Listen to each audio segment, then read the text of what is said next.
नमस्कार मंडळी, स्वागत आहे तुमचं माझ्या ब्लॉगमध्ये। मी पूजा। माझा हा ब्लॉग फर्स्टच आहे आणि तुम्ही विचार करत असाल की मी एवढी तयार होऊन कुठे चालली आहे। तर मी आली आहे सध्या माझ्या होम टाउनला, म्हणजे यवतमाळला। यवतमाळचं फेमस आहे ते म्हणजे नवरात्री। सो इथे म्हणजे तुम्हाला माहीतच असेल की यवतमाळ हे महाराष्ट्रातून पहिल्या नंबरवर आहे नवरात्री करता आणि भारतातून दुसऱ्या नंबरवर आहे, कारण की पहिल्या नंबरवरती कोलकाता आहे। सो आज मी तुम्हाला दाखवणार आहे की आमच्या यवतमाळची नवरात्री कशी असते आणि आपण कुठल्या कुठल्या ठिकाणी जाणार आहे, तिथे काय काय राहणार, या सगळ्या गोष्टी मी तुम्हाला दाखवेल। मी काही तुम्हाला गाईड नाही करत आहे, एक जस्ट असंच ब्लॉगिंग जशी असते बस तसंच करते आहे। सो आता आपण पुढे बघूया की आपण आता कुठे जाणार आहे। आपण आता पहिले निघू घरातून बाहेर आणि पहिले कुठे जाणार ते बघूया। आम्ही आता निघालो आहे देवी बघण्याकरता। आता पावसाने थोडी हजेरी लावली आहे, त्याच्यामुळे आम्हाला थोडं काय म्हणते त्याला खूप खराब वाटत आहे, किंवा आम्ही देवी पाहण्याकरता निघालो आहे आणि पाऊस चालू झाला आहे। पण ठीक आहे, बघू, ही पण मजा घेऊया काहीतरी वेगळी। तर आम्ही सुरुवात करतो आहे यवतमाळची मानाची देवी, यवतमाळची आई श्री हिंदुस्थानी दुर्गादेवी उत्सव मंडळापासून। जसं की तुम्ही बघू शकता, येथे आजूबाजूला वेगवेगळ्या प्रकारचे छान दुकानं लागले आहेत।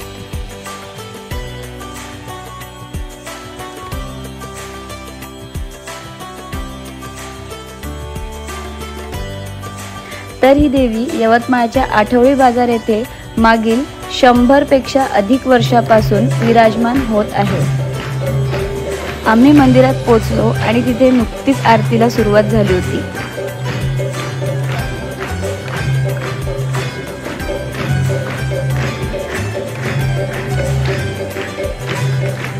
देवीचे दर्शन खूप छान झाल्यावर आम्ही पुढे दुसऱ्या देवी पाहायला निघालो।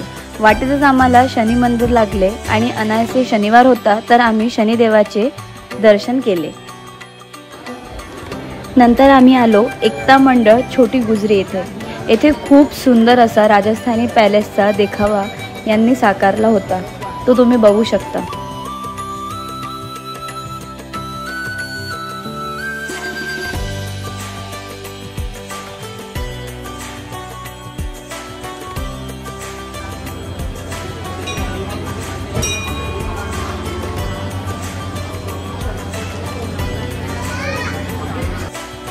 नंतर आम्ही आलो श्री भक्त मंडळ मेनलाईन मध्ये।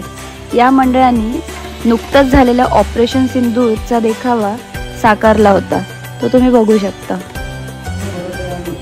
तुम्ही पाहत असाल की या देवीचा चेहरा खूप सुंदर आहे। आता हे संतोषी माता मंदिर, येथे देवीच्या रूपात संतोषी माता विराजमान होते। पुढे आम्ही आलो गांधी चौक इथे। जसं की तुम्ही पाहू शकता, इथे देवीची भव्य आणि सुंदर मूर्ती असुराचा वध करताना दर्शवली आहे।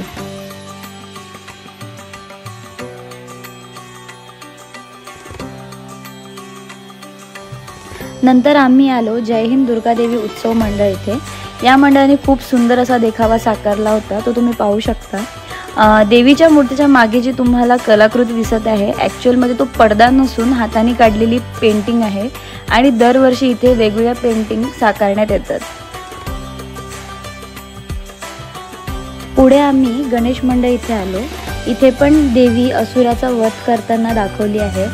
ॲक्च्युली आरती चालू असल्यामुळे आम्हाला जवळून काही शॉट नाही मिळाला। आम्ही जेव्हा आलो ना तेव्हा गर्दी काहीच नव्हती, पण तुम्ही बघू शकता की आता गर्दीचं प्रमाण खूप जास्त वाढलेलं आहे।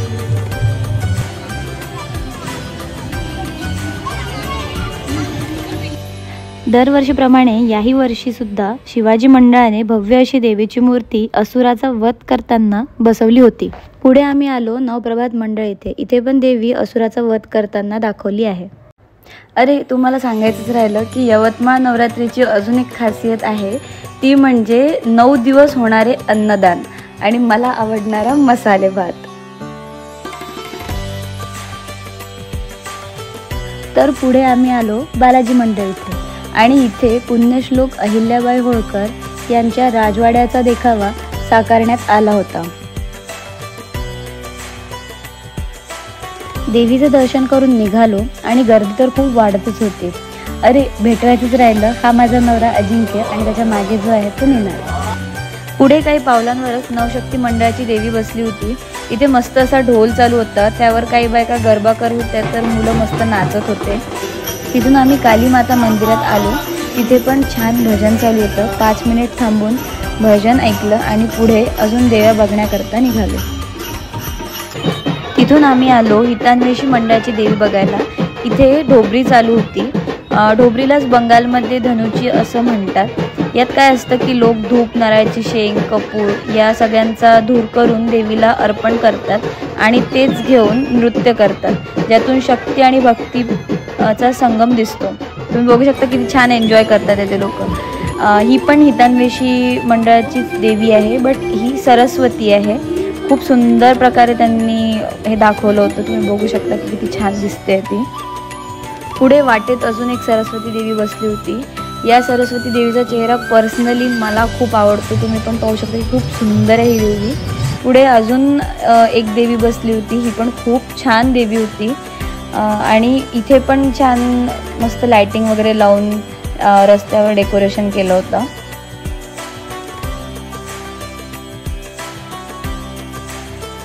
पुढे आम्ही बालवीर मंडळाची देवी बघायला आलो. तुम्ही पाहू शकता की देवी किती सुंदर आहे आणि सिंह जो आहे तो असुराचा वध करताना दिसतोय आपल्याला. देवीचा पात्र्याचा कलर पण बघू शकता तुम्ही, खूप छान आहे. मला हा कलर खूप आवडतो आणि देवी तो खूपच सुंदर दिसत आहे. वाटेत आम्हाला अजून एक मंडळ लागले. इथे छान असा शिवजीचा देखावा साकारला होता आणि देवीसमोर तर गोड असे गणपती बाप्पा पाण्यात पानावर झोपले होते आणि देवी त्यांना छान बघत होती. पुढे आम्ही आलो पावनखिंडीत, म्हणजेच गवळीपुराच्या सप्तशृंगी माता मंडळ इथे. इथे या मंडळाने पावनखिंडीचा देखावा खूप सुंदर प्रकारे सादर केला होता आणि इथे भव्य अशी 18 हातांची देवी बसली होती. तुम्ही बघू शकता की देवी खूप सुंदर आणि देवीसमोर हनुमानजी सुद्धा आहे.